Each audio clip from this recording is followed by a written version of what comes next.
नमस्कार, करेन्ट न्युजमा यहाँलाई हार्दिक स्वागत छ। म प्रकाश गिरी।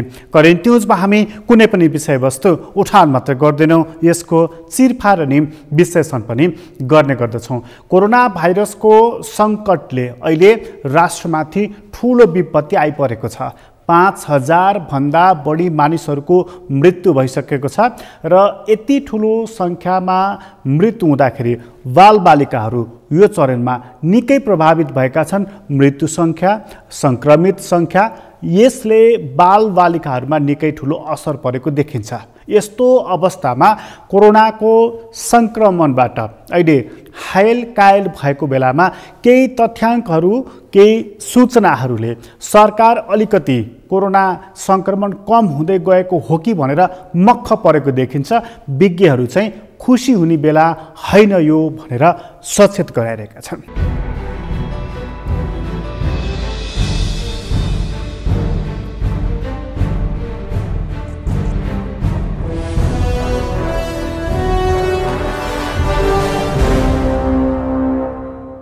दुई दिन यताको तथ्याङ्क हेर्दाखेरि अलिकति सरकारले राहतको सास फेरेको जस्तो देखिएको छ। कोरोनाको सङ्क्रमितको सङ्ख्या र मृत्युको सङ्ख्या दुवै कम भएर गएको देखिएको छ। यो कम हुनुमा देशका धेरै भूभागमा निषेधित क्षेत्र कतै कतै निषेधाज्ञा, कतै कतै सिल गरिएको छ।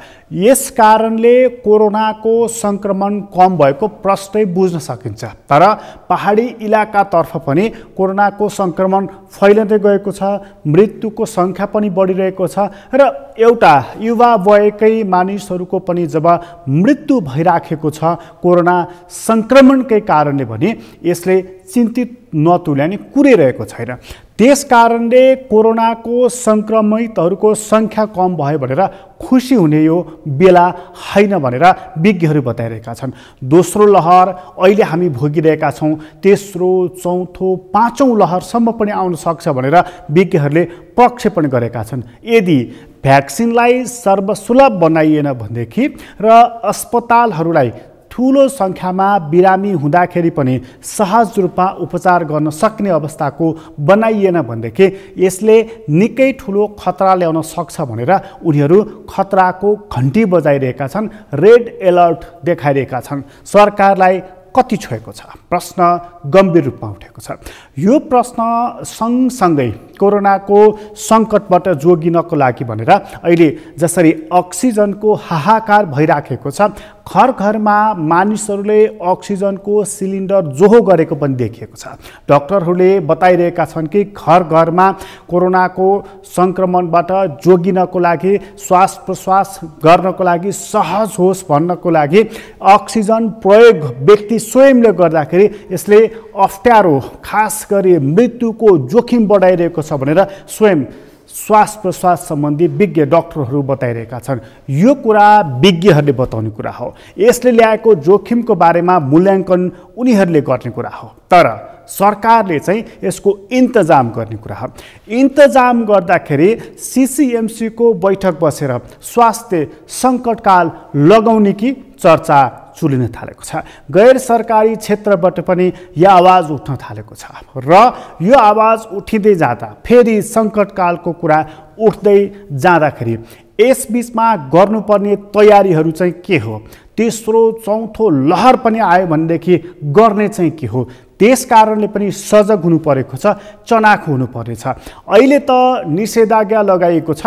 काठमाडौँदेखि देशका विभिन्न भागहरूमा पनि यो निषेधाज्ञाले कति कोरोनालाई रोक्न सकेको छ, यसको चेन ब्रेक गर्न सकेको छ, एउटा बहस र विश्लेषणको पाटो रहेको छ। आजको अङ्कमा हामी यसबारेमा पनि विश्लेषण गर्नेछौँ। सँगै यसपछि के गर्ने त त्यस बारेमा पनि प्रश्न गर्नेछौँ। सुरुवातमा चाहिँ यो निषेधाज्ञा जुन लगाइएको छ यो कति पालना भएको छ, यसले परिणाम के दिएको छ, सुरुवातमा त्यो कुरा प्रस्तुत गर्दछौँ।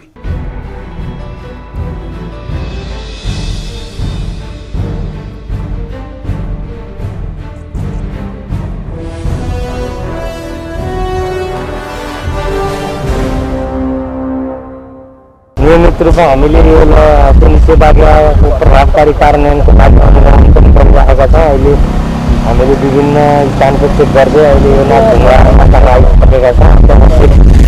गाडी बाहेक अरू कुनै पनि चलेको अवस्था छैन। निषेधाज्ञा पूर्ण रूपमा पालना भएको छ, कार्यान्वयन भएको छ र चेक जाँचलाई चाहिँ कडा बनाएको अवस्था छ र यो अवधिमा हामीले नेपाल प्रहरी, सशस्त्र प्रहरी, ट्राफिक प्रहरी, सञ्जाल, नेपाली सेना सबैको संयोजनमा अब चाहिँ प्रभावकारी रूपले नै कार्य सम्पादन गरेको अवस्था छ।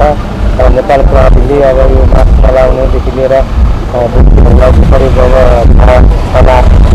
जरिमाना गरिसकेको छ। यो 30,000 गाडीहरू होल्डिङ गरेको अवस्था छ। विभिन्न चेक पोइन्टहरू अनि क्युआरटीदेखि लिएर अनुगमनलाई चाहिँ तीव्रता दिएको अवस्था छ। अहिले स्थिति नर्मल छ।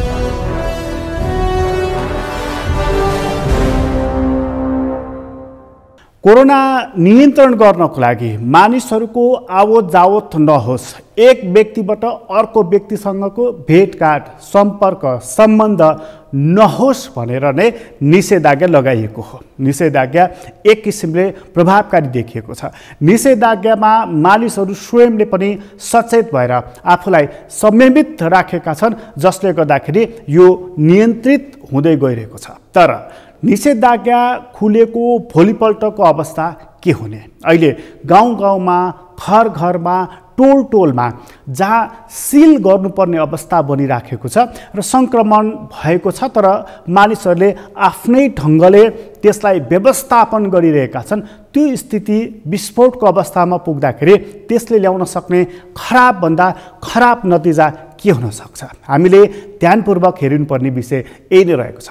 किनभने प्रधानमन्त्री स्वयं जो भन्दै थिए कि हाच्छ्यौँ गरेर तातो पानी खाएर यसलाई निको पार्न सकिन्छ भनेर, तर तिनै प्रधानमन्त्री अहिले भन्दैछन् कि यो स्तरमा कोरोना फैलिन्छ र यसले मृत्युवरण गराउनु पर्ने ठाउँमा पुर्याउँछ भनेर मैले सोचेको थिइनँ भनेर। अर्थात् हाम्रो राजनीतिक नेतृत्वले कोरोनालाई कम आएको थियो, कोरोना त्योभन्दा बलशाली भएर देखा परेको छ। अब सीसीएमसीको बैठक जसले स्वास्थ्य सङ्कटकालसम्मको कुरा चर्चामा ल्याएको छ, निर्णय चाहिँ के गर्दैछ, हो हिँड्न खोजेको बाटो चाहिँ कुन छ, त्यो कुरा प्रस्तुत गर्दैछौँ।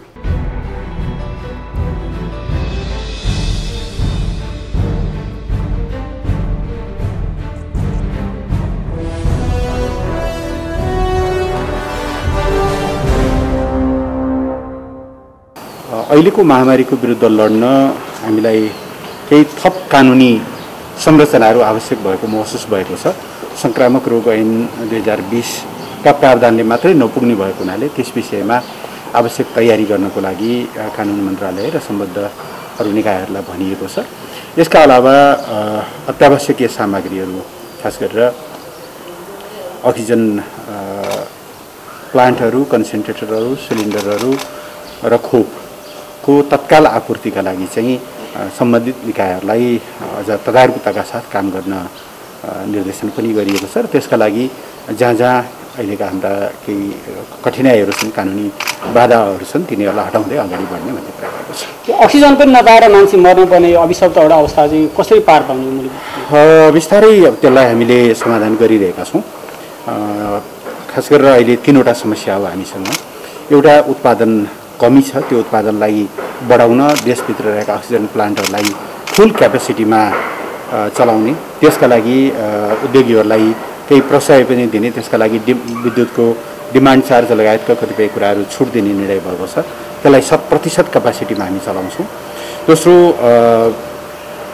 लिक्विड अक्सिजन हामी कहाँ उत्पादन हुँदैन, त्यो चाहिँ प्राप्त गर्नका लागि भारतसँग निरन्तर कूटनीतिक पहल भइरहेको छ, प्राप्त भइ पनि रहेको छ। तर अझ थप त्यसलाई बढी मात्रामा आपूर्ति गराउनको निम्ति भारतसँग आग्रह पनि गर्ने र त्यो आपूर्ति गर्नका लागि आवश्यक ट्याङ्करहरू लगायतका प्रबन्धहरू गर्ने। र तेस्रो चाहिँ सिलिन्डरहरू, बिचमा सिलिन्डरहरूको अभाव पनि थियो, जसलाई हामीले समाधान गर्दै लगिरहेका छौँ। देशभित्र पनि उद्योगीहरूले आफूसँग भएका सबै सिलिन्डरहरू स्वास्थ्य निकायलाई बुझाउनु भएको छ। सँगसँगै हामीले चीनबाट, हिजो मात्रै ओमानबाट सिलिन्डरहरू मगाइरहेका छौँ। आज थपिन्छन्। प्राइभेट सेक्टरले मगाएका अक्सिजन सिलिन्डरहरू लासाबाट अगाडि बढेका छन्, तिनीहरू केही तातो पानी आइपुगेका छन्। निजी क्षेत्रले ल्याएका ती सिलिन्डरहरू समेत गर्दा अब चाहिँ अक्सिजनको त्यति ठुलो समस्या हुँदैन भन्ने हामीलाई लागेको छ। हामीले जे तयारी गरिरहेका थियौँ त्यो तयारीभन्दा रोगको प्रकृति पनि र रोगको आक्रामकता पनि दुईटै चाहिँ एकदम उच्च भएको कारणले गर्दाखेरि गएका 2 हप्ता हामीलाई निकै कठिन भयो। यो कठिनाइ बिस्तारै कम स्वास्थ्यविदहरूलाई सोध्नु राम्रो हुन्छ, तर उहाँहरूले दिनुभएको जानकारी र यो 1 हप्ताको चार्ट हेर्दाखेरि चाहिँ जहाँ अघिल्लो हप्ता एकदमै बढेर हाम्रो 1 हप्तामा 56,000 धेरै तलबाट 56,000 पुगेको थियो सङ्क्रमित सङ्ख्या, यो हप्ता करिब उस्तै रह्यो, 56 बाट 63 पुगेको छ। र गएको 3 दिनदेखिको ट्रेन्ड हेर्नुभयो भने 9,300 बाट हिजो चाहिँ 8,100 मा झरेको छ। त्यसले गर्दा हामी करिब पिकमा पुगेका हौँ कि भन्ने चाहिँ अब अनुमान गर्न सकिन्छ, तर यसको बारेमा आधिकारिक विश्लेषण गर्ने जिम्मा चाहिँ विज्ञहरूलाई नै दिनु राम्रो हुन्छ। हामीलाई त्यस विषयमा हाम्रा भनाइहरू आधिकारिक नहुन्।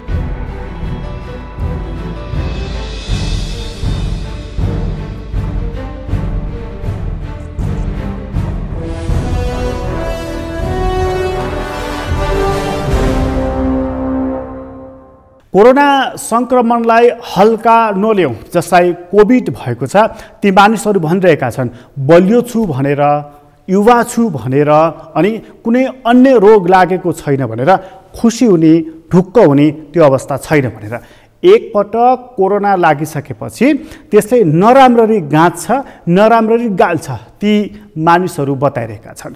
जसलाई लागेको छैन ती मानिसहरूले थोरै हल्का रूपमा लिएको पनि हुन सक्दछ, तर यो दोस्रो लहर जसले हामीलाई थुनेर राखेको छ घरभित्रै, त्यो सम्म आइपुग्दाखेरि अब हल्का रूपमा यसलाई कसैले लिएको छ जस्तो लागेको छैन। सवाल यति हो, यसको व्यवस्थापन गर्न हामी चुकेका छौँ, सरकार चुकेको छ, इन्तजाम गर्ने अवसर थियो त्यो गुमाएका छौँ हामीले। अब गर्ने के सवाल यहाँनिर रहेको छ।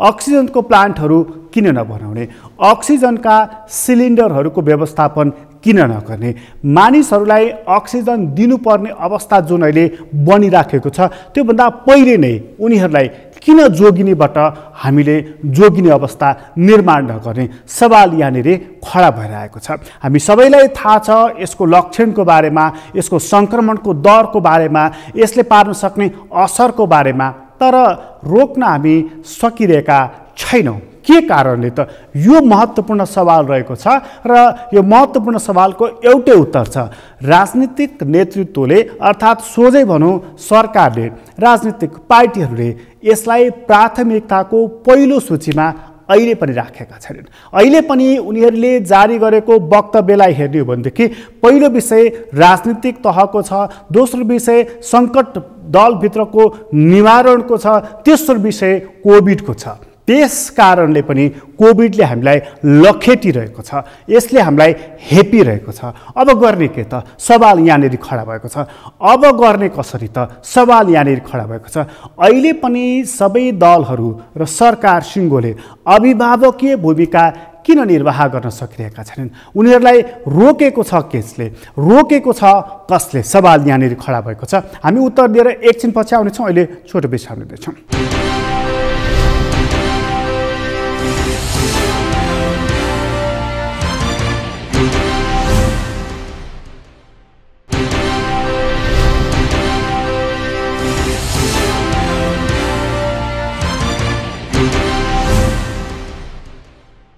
विश्रामपछि पुनः स्वागत छ। हामी करेन्ट न्युजमा छौँ र करेन्ट न्युजमा चर्चा गर्दैछौँ कि कोरोनाको सङ्कटले अब मानिसहरूलाई अचेट्न थालेको छ, अत्याउन थालेको छ र यसले लखेट्न दपेट्न थालेको छ। बल्ल राजनीतिक नेतृत्वले सङ्कट निवारण गर्दै त्यसपछि कोरोनासँग कसरी भिड्ने लड्ने भनेर बल्ल योजना बुन्न थालेका छन्। यति बेला 5,000 मानिसहरूले मृत्युवरण गर्न सकेका छन् र कयौँ मानिसहरू सङ्क्रमित भएर बसिराखेका छन्।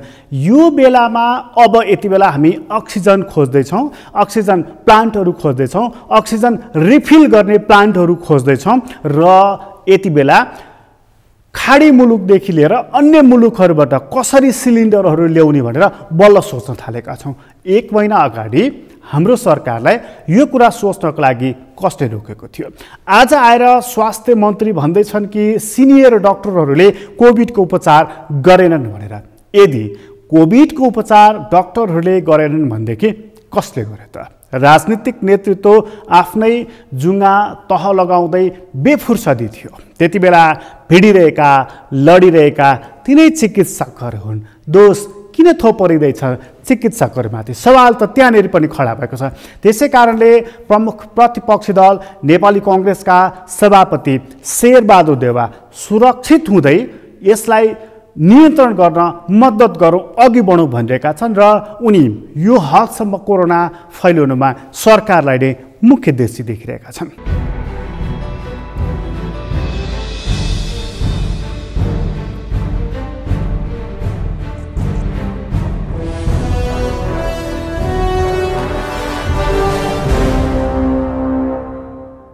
सबै ठाउँमा अत्यन्तै अप्ठ्यारो अवस्था छ। गण्डकीमा पनि धेरै अप्ठ्यारो अवस्था भएको थाहा पाएँ मैले। जनताहरूलाई कुनै छैन, सुविधा छैन। जनताहरूलाई नचाहिने यो चाहिने अस्पतालको व्यवस्था गरेको छ, नचाहिने यो के अरे खोपको व्यवस्था गरेको छ, न अस्पताल लगेको छ, न आइसोलेसनको व्यवस्था गरेको छ, न भेन्टिलेटरको व्यवस्था गरेको छ। यो चाहिने काम मुख्यतः सरकारले गर्नुपर्ने कुरा हो। तर सरकार चाहिँ यसलाई मतलबै छैन, चिन्ता छैन सरकारलाई। हुँदा यो कोभिडको भ्याक्सिन किन्ने काममा पनि भ्रष्टाचार भएको कुराहरू आइरहेको छ भन्दाखेरि जनताको सबभन्दा यो स्वास्थ्यको सबभन्दा खेलवाड गर्ने काम गरेको छ। यसको जति निन्दा गरे पनि पुग्दैन। तर हामी हाम्रो पार्टी जिम्मेदार पार्टी भएको कारणले म यस मार्फत सम्पूर्ण नेपाली दाजुभाइ दिदीबहिनीहरू, खास गरेर अहिले यो गण्डकी प्रतिका सबै दाजुभाइ दिदीबहिनीहरूमा धेरै गर्न नसके तापनि सोसल डिस्टेन्सिङदेखि लिएर यो चाहिँ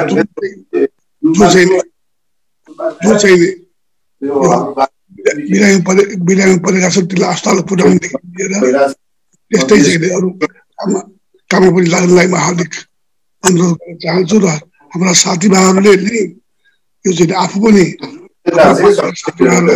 देशभरिका साथीभाइहरूलाई पनि सम्पूर्ण नेपाली जनतालाई पनि यसको एजुकेसन, यसको चाहिँ चेतना अत्यन्त आवश्यक छ। त्यसैले चाहिँ यो चाहिँ यो आफैले गर्नुपर्ने कामहरू जस्तो चाहिँ यो सोसल डिस्टेन्सिङदेखि लिएर मास्क लगाउनेदेखि लिएर अनि त्यसमा साफसफाइ राख्नेदेखि लिएर सारा कुराहरूको बन्दोबस्त गर्नुपर्छ भन्ने साथसाथै र सरकारले कुनै काम गरेको छ त्यस कारण चाहिँ सरकारलाई पनि दबाब दिने काम हामी काठमाडौँ पनि गर्नेछौँ। तपाईँहरू त्यहाँ आफ्नो प्रदेश पनि गर्नुहोस्। सरकारको काम हो यो चाहिँ भ्याक्सिन दिने काम सरकारको काम हो। यो चाहिँ टेस्टिङ गराउने काम पनि सरकारको काम हो। त्यस्तै चाहिँ आइसोलेसन सेन्टर राख्ने पनि सरकारको काम हो। भेन्टिलेटरको व्यवस्था गर्ने पनि सरकारको काम हो। र अक्सिजन सबभन्दा आवश्यक चाहिँ अक्सिजन प्लान्टहरू राख्ने काम पनि सरकार हो। त्यसै कारण चाहिँ अक्सिजन प्लान्ट अति आवश्यक देखिएको छ बुझ्दाखेरि। यस कारण सबै साथीभाइहरूले पनि यसमा दबाब दिएर पनि अक्सिजन प्लान्ट राख्न लाउनु आवश्यक छ भनेदेखिलाई आइसोलेसनमा सबै साथीभाइलाई सम्झाएर आइसोलेसन राख्नेदेखि लिएर खोपका लागि सरकारलाई बाध्य गराएर खोपको व्यवस्था गराउनु पर्छ भन्ने लाग्छ मलाई। धेरै लामो कुरा बोल्नु केही छैन, साथीभाइको कुरा सुने मैले यसका लागि साथीभाइहरू लागिरहनु भएको छ। हाम्रो जिम्मेदारी चाहिँ जिम्मेदार पार्टी हो हाम्रो। यसका हाम्रो जिम्मेदारी सरकारले नगरे तापनि हामीले आफैले गर्नुपर्छ भन्ने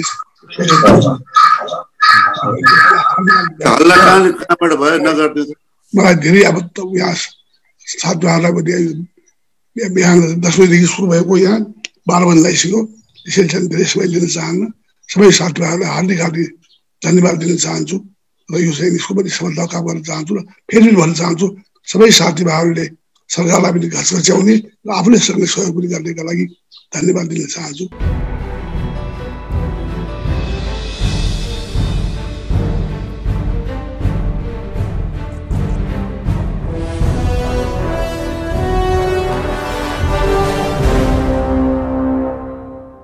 कोरोनाको सङ्कट निवारण गर्नको लागि अब दलहरू एक ठाउँमा उभिनु पर्नेछ। सरकारले अगाडि बढ्नु पर्नेछ।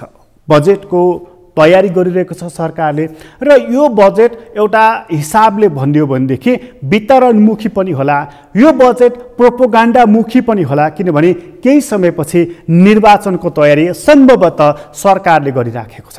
त्यसकारणले जनतालाई झुक्क्याउनको लागि, उनीहरूलाई फकाउनको लागि पनि, मनाउनको लागि पनि बजेट अलिकति झिल्के खालको उसले बनाउनु पनि सक्छ होला। तर ध्यान दिनुपर्ने कुरा अहिले छ कि कोरोनाको सङ्कट यो तहसम्म आउँदा हाम्रो स्वास्थ्य प्रणाली कोल्याप्स भएको छ र यो ध्वस्त भएको स्वास्थ्य प्रणालीलाई माथि ल्याउनको लागि उसले महत्त्वपूर्ण भूमिका खेल्ने यही बजेट मार्फत हुन सक्दछ।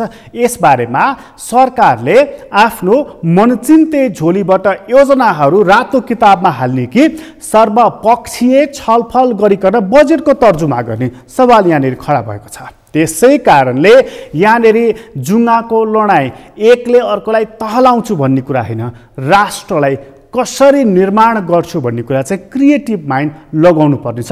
त्यसतर्फ सरकारले कति सोचेको छ अबको बजेटपछि देखिँदै जाला। तर अब फेरि पनि चर्चा चाहिँ राजनीतिकै छ, राजनीतिक वृत्तकै छ र राजनीतिक वृत्तका खास गरी वाम राजनीति गरिरहेकाहरू अझै पनि सम्भावना छ त्यो वाम एकताको, त्यसपछि देश निर्माणको भनेर अझै पनि सुन्दर स्वर कल्पना गरिराखेका छन्।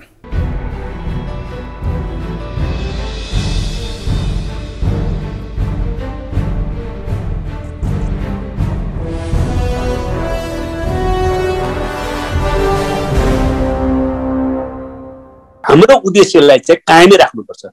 अब पार्टी एकता एकचोटि चाहिँ विदेशी र देशभित्रका पार्टी एकताको मर्म नबुझ्ने र जनताप्रति गम्भीर रूपमा इमान्दार नहुने प्रवृत्तिले पार्टी एकतालाई चाहिँ भाँजो हाल्यो, पार्टी एकतालाई विभाजनमा पुर्यायो, प्रतिगमनको दिशातिर देशलाई लग्यो भनेर अब कम्युनिस्टहरूको एकता काम लाग्दैन रहेछ भन्ने सोच्नु चाहिँ गलत हुन्छ। अब हामीले फेरि कम्युनिस्टहरूलाई कसरी एकताबद्ध गर्ने, तर वैचारिक राजनीतिक कार्यशालालाई सही ढङ्गले प्रश्न पारेर सांस्कृतिक रूपान्तरणको अभियान पनि कम्युनिस्ट आन्दोलनमा अगाडि बढाएर जानुपर्छ। हाम्रो पार्टीलाई नै हामीले वैचारिक सांस्कृतिक रूपान्तरणको दिशातिर लैजाउँ।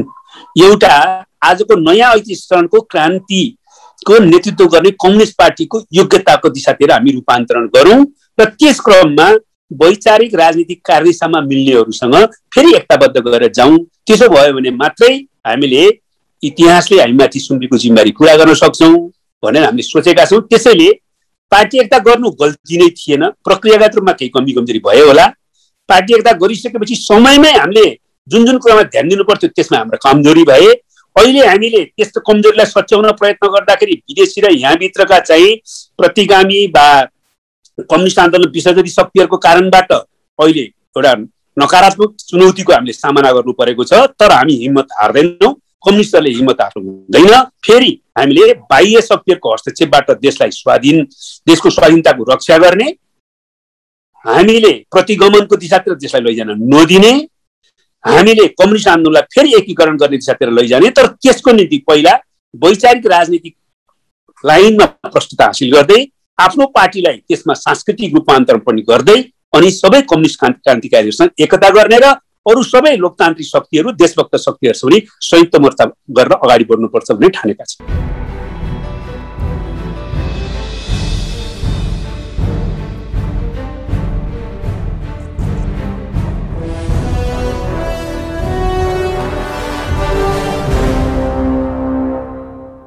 वाम पार्टी त बन्ला, वाम पार्टी बनिसकेपछि गर्ने के सवाल त्यति मात्र रहेको छ। यो देशमा समाजवाद उन्मुख भनेर लेखिएको संविधान पनि छ, तर त्यसले समाजवादी दुनियाँमा नेपाललाई पुर्याउन सकेको छैन। धनी र गरिबको खाडलको कुरा पनि एकछिनलाई छाडिदियो भने आजको यो सङ्कटमा न राज्य अभिभावक बन्न सकेको छ र न राज्यले प्रत्याभूत गरेका कुराहरू दिन सकेको छ। संविधानमा लेखेका काला अक्षरहरू किताबमा त्यत्तिकै सीमित भएर बसेका छन् र ती कागजको खोस्टा भएका छन्। जनता चाहिँ टेकु अस्पतालको बाहिरपट्टि सिँढीमा बिरामी कुरेर बसिरहेका छन्, भित्र बेड नपाएर। आजको नेपालको ताजा तस्बिर यति रहेको छ। यो ताजा तस्बिरलाई हामी धमिलो बनाउन सक्दैनौँ, यसलाई हामी देखाउन सक्छौँ ताकि सुधार्न सकियोस् भनेर सरकारले यो विषयलाई कति गम्भीरताको साथ लिएको छ। यदि स्वास्थ्य शिक्षा हाम्रो प्राथमिक विषय हो र यो नेपालको मौलिक हकमा राखिएको विषय हो भनेदेखि हरेक मानिसले यो चिजबाट वञ्चित किन हुनु परिरहेको छ, एकैछिन सोच्नुपर्ने विषय यही रहेको छ। स्वास्थ्य सङ्कटकाल लगाउँ, तर यो सङ्कटकाल लगाइसकेपछि यी चिजहरूको व्यवस्थापन हुन्छ कसरी त्योतर्फ सोच्न पनि थाल्नु। करेन्ट न्युज अहिलेलाई यति नै। करेन्ट न्युजबाट म प्रकाश गिरीलाई बिदा दिनुहोस्। सगरमाथा टेलिभिजन हेर्दै गर्नुहोला। नमस्कार।